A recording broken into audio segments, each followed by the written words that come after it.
பாண்டியை தேடி வீட்டுக்கே கோகிலா வந்துட்டாங்க. கோகிலாவை பார்த்த அதிர்ச்சியில் பாண்டி இருக்கிறாரு. என்ன நடந்தது அப்படின்னு பார்க்கும்போது வீட்டு திண்ணையில் உட்காந்து பாண்டி பேப்பர் படிச்சிட்ருக்க. அப்போது அங்கே வந்த கோகிலா ஆட்டோவில் உட்காந்துட்டு பாண்டிக்கு கால் பண்ணுறாங்க. ஆனால் ஃபோன் பண்ணுறது கோகிலா தான் அப்படின்னு தெரிஞ்சுக்கிட்டு அந்த ஃபோன் அட்டன் பண்ணாமல் கட் பண்ணிக்கிட்டே இருக்காங்க. இதை பார்த்த கோகிலா டென்ஷன் ஆகும்போது அங்கே தேன்மொழி வராங்க. பாண்டியை சாப்பிட கூப்பிடுறாங்க.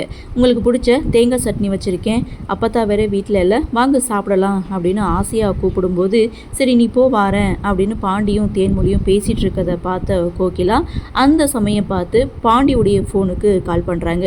தொடர்ந்து ஃபோன் வந்துகிட்டே இருக்குது. அதை பார்த்த தேன்மொழி யார் ஃபோனு தொடர்ந்து வந்துகிட்டே இருக்குது, அட்டன் பண்ணி பேசுங்க அப்படின்னு சொல்ல சரி நீ போ நான் பேசிட்டு வரேன் அப்படின்னு தேன்மொழியை வீட்டுக்குள்ளே அனுப்பி வைக்க கரெக்டாக இங்கே ஃபோனை கட் பண்ணிவிட்டு திரும்பி பார்த்தா கோகிலா முன்னாடி வந்து நிற்கிறாங்க. பாண்டி செம்ம ஷாக் ஆகுறாரு. இதோட இந்த ப்ரோமோவை முடிச்சிருக்காங்க. ஆக மொத்தம் அப்கமிங் எபிசோட் பாண்டிக்கு பயங்கர ஒரு ஷாக்கிங் இருக்குது அப்படின்ற மாதிரி இந்த ப்ரோமோவை கொடுத்துருக்காங்க. என்னடா அது நல்லா தானே போயிட்டு இருந்துச்சு அப்படின்னு பார்த்தா இப்போது அங்கே ஒரு ட்விஸ்ட்டை கொண்டு வந்து வச்சுருக்காங்க. இனி கோகிலா வீட்டை கண்டுபிடிச்சிட்டாங்க. அடுத்தடுத்து என்னென்ன பிரச்சனைலாம் வருமோ அப்படின்ற எதிர்பார்ப்போடு இந்த ப்ரோமோவை கொடுத்துருக்காங்க. சரி பார்க்கலாம் என்ன நடக்குது, என்ன மாதிரியான சுவாரஸ்யத்தோடு கதைகளை நகர்வை கொண்டு வராங்க அப்படின்றத பொறுத்திருந்து பார்க்கலாம்.